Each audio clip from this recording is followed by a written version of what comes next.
If I were to tell you what Ethereum merge is, and that too in just one sentence, then I would just simply say that conversion of Ethereum from proof of work to proof of stake is what Ethereum merge stands for. But that sounds so boring, right?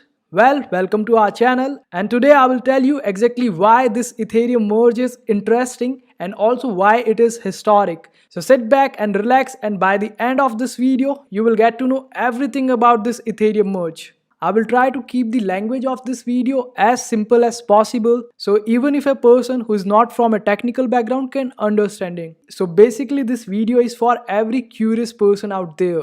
And we will also talk about whether the gas fees on Ethereum will reduce or not after this merge, because this is the most popular rumor out there. And we will also get to know whether Ethereum will become fast or not and the other things related to this merge. So let's get started with it. First of all, let's understand what is the difference between proof of work and proof of stake. So this concept of proof of work originated way back in 1993 and Bitcoin came in 2009, which is quite later than this concept.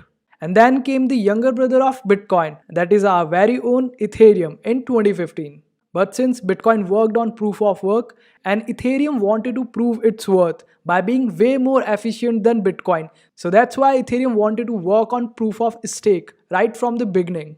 But since Ethereum was not as rich as it is today, so it had to adopt proof of work at that point of time. And now when Vitalik Buterin and his team is quite rich and they can bring the efficiency required in this mechanism, so now they have been trying to implement this proof of stake. Proof of work and proof of stake is basically a consensus mechanism which provides security to the blockchain, and it helps with the transactions happening on a blockchain whether they are correct or not. Like in proof of work, which is a energy intensive, and this is the drawback of proof of work, that's why proof of stake is required. So in proof of work, miners use powerful machines to solve complex mathematical problems, and for that they are rewarded. But the cost of this is really high, and not just the economical cost of it, but also the cost associated with environment. So this problem of energy consumption can be corrected using proof of stake. And that's what exactly Ethereum merge is about. In proof of stake, there are validators instead of miners. So in order to become a validator, one has to deposit 32 Ethereum on the deposit contract, and then they have to run 3 different softwares to participate as validators, and their work is to check the authenticity of blocks.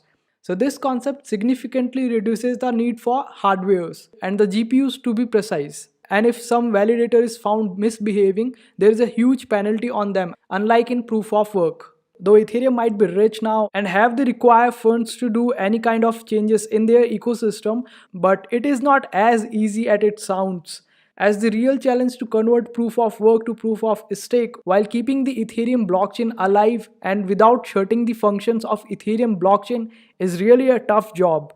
It's like changing engine of a running car. It's like doing heart transplant on a running human. So for this tough task, Vitalik and his team came up with a really good solution. And for that they decided to replicate the Ethereum blockchain, but this time with proof of stake. And they called this chain the beacon chain. And on this chain they copied Ethereum's history up until December 2022 and then used proof of stake on it. This blockchain ran parallel to Ethereum's blockchain for over 2 years, and 14 million Ethereum got staked on it, and it gives incentives to all the people who staked on it. And it worked just like the original blockchain, but it was not easy at all. And even before this merge, there were several testnet merges to make the original merge as smooth as possible and without any problem. So the first testnet merge was Ropsten, and it was initiated on 8th of June. Then came Sepolia on 6th of July, and then came the much awaited and the final testnet merge on the 11th of August. But even before these merges, Ethereum did another test merge with the name of Kintsugi. But the real question is why this merge is actually required. What's the need of it? Since we are all aware of this fact that proof of work is really energy intensive, and when our world is already struggling with the climate change problem, this comes as an additional burden and also a reason for anti-crypto people to complain about it. So this upgrade was much needed, and it solves this problem of carbon footprint. But is it the only reason? I would say no, as there are other reasons too. After the merge, Ethereum issuance will also reduce. And currently, the Ethereum is being issued at around 4.3% on a daily basis, which will be reduced to only 0.4%, which is around 90% reduction. And this 4.3% issuance on a daily basis cost Ethereum around $20 million a day, which is the cost of security for Ethereum.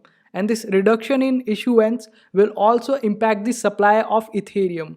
Currently, around only 10% Ethereum is staked, whereas in the case of Solana, 75% Solana is staked, which is much higher than Ethereum. So it will certainly help with the price of Ethereum and will also help the Ethereum to get faster. But the change might not be seen right after this merge. It might take several months or maybe years to see the appropriate changes in Ethereum ecosystem until all the changes will be applied to all the layers of Ethereum. And the Ethereum team has given a different name to this activity of bringing different changes to different layers.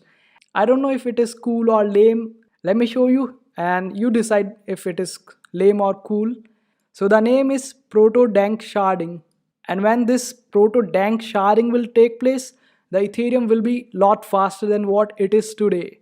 And also it is the consensus mechanism which is changing, not the size of the blockchain. So the gas fees on Ethereum will remain the same. Also, if you are planning to stake Ethereum, then let me tell you that you won't be able to unstake your Ethereum for the next 6 to 9 months. And even after that, there is no certainty of when you will be able to unstake your Ethereum. And there is a different update called Shanghai update will come, which will allow users to unstake, and there will be long queues to unstake Ethereum.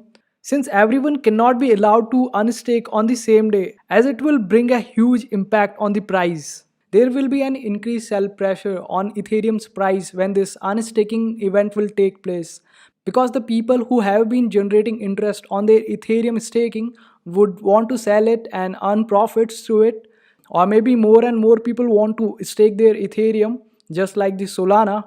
So let's see how all these events will turn out and how the price of Ethereum will react. And there is also a good news for all the gamers out there, since the graphic card prices gave headache to a lot of gamers out there and it matched up with their budget. So finally the dip has already started in the GPU prices and it will continue to decline as more and more blockchains shift from proof of work to proof of stake, since proof of stake doesn't promote mining of cryptocurrencies. And for now, that was it from my side. I hope this video was insightful. Also, if you want to know anything else about this merge, you can comment down below and we will be happy to help you. Please hit that like button if this video was insightful and also subscribe to our channel for more helpful videos.